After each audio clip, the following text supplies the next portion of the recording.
বলছেন শেখ সুফিয়ান একবার শোনাই দর্শকদের। রাজ্য নেতৃত্ব চাক আর কেন্দ্র নেতৃত্বই চাক, প্রার্থী হবার মানসিকতা অনেক আগে আমার হারিয়ে গেছে। কারণ আমি 2006 সালে তৃণমূল কংগ্রেসে লড়াই করেছিলাম, তারপর থেকে প্রার্থীর জন্য দল ভাবেনি। তা আজকের ভাবলে তো আর সেই জায়গাতে আমি পা দেবো না। অতএব প্রার্থী তো দূরের কথা, আমি নিজেকে দল থেকে কোনো রাজনীতি করব না, নিজেকে অবসরের জন্য ওর প্রস্তুতি নিয়ে নিয়েছি।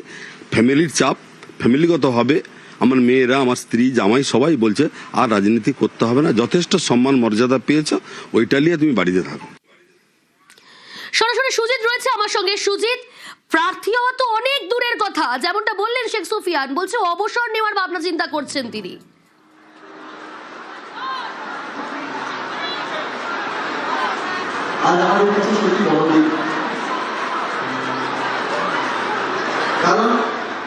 সুজিত, শোনা যাচ্ছে আমার কথা?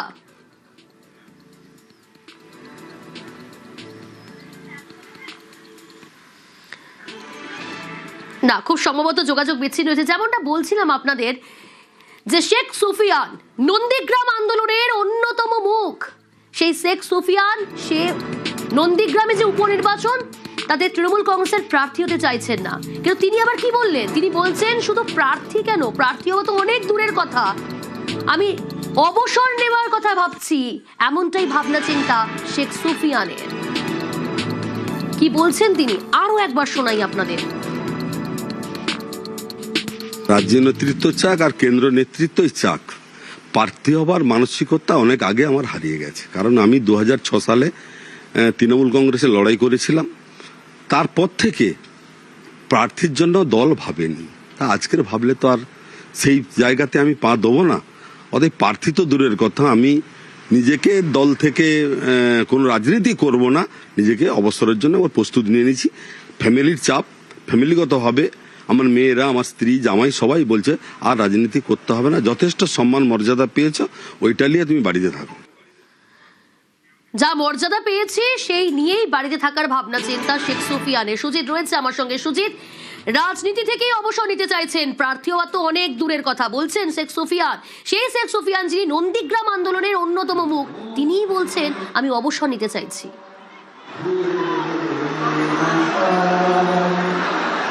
দেখো, এটা মুখে বলছেন অবসর নেওয়ার কথা, যা সূত্রের খবর সুফিয়ানের কাছে তার অনুগামীরা ভিড় জমাচ্ছেন। তৃণমূলে না হোক, অন্তত কোনো রাজনীতিতে থাকতে চাইছেন তারা। এবং কেন চাইছেন? সুফিয়ানের মধ্যে কিন্তু একটা রাজনীতির যে একটা বলা যায় যে অভিজ্ঞতা রয়েছে। 9 দশক থেকে গ্রাম পঞ্চায়েতের প্রধান, পঞ্চায়েত সমিতির সভাপতি হয়েছেন, জেলা পরিষদের কর্মাধ্যক্ষ হয়েছেন এবং 6 সালে তিনি বিধানসভা নির্বাচনে দাঁড়িয়েছেন। এহেন ব্যক্তি তিনি ভূয়সী প্রশংসা করছেন শুভেন্দু অধিকারীকে।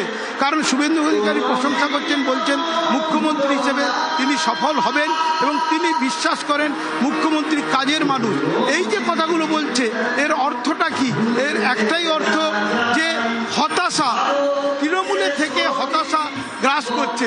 কিন্তু তিনি বলছেন তার কাছে কর্মীরা, অনুগামীরা, বহু লোকজন যোগাযোগ করছেন, তারা অন্তত গোপনে হলেও যোগাযোগ করবেন যদি দল পাল্টে অন্য রাজনীতি করা যায়। যদিও প্রকাশ্যে কথা তিনি বলছেন না, সূত্রের মারফত এটা জানা যাচ্ছে। তিনি যখন শুভেন্দু অধিকারী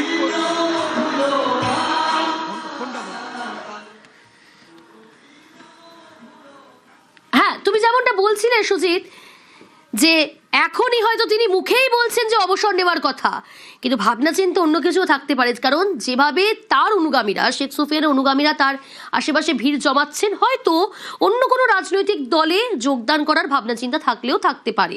তবে এখনো সেটা স্পষ্ট নয়। এটা স্পষ্ট যে তৃণমূল কংগ্রেসের প্রার্থী হতে নারাজ শেখ সুফিয়ান নন্দীগ্রামের উপনির্বাচনে। তাকে প্রার্থী করার ভাবনা চিন্তা দলের, অর্থাৎ তৃণমূল কংগ্রেসের, কিন্তু প্রার্থী হতে নারাজ, এমনটাই তিনি নিজেও জানালেন। অর্থাৎ শেখ সুফিয়ানের এমনই ভাবনা চিন্তা।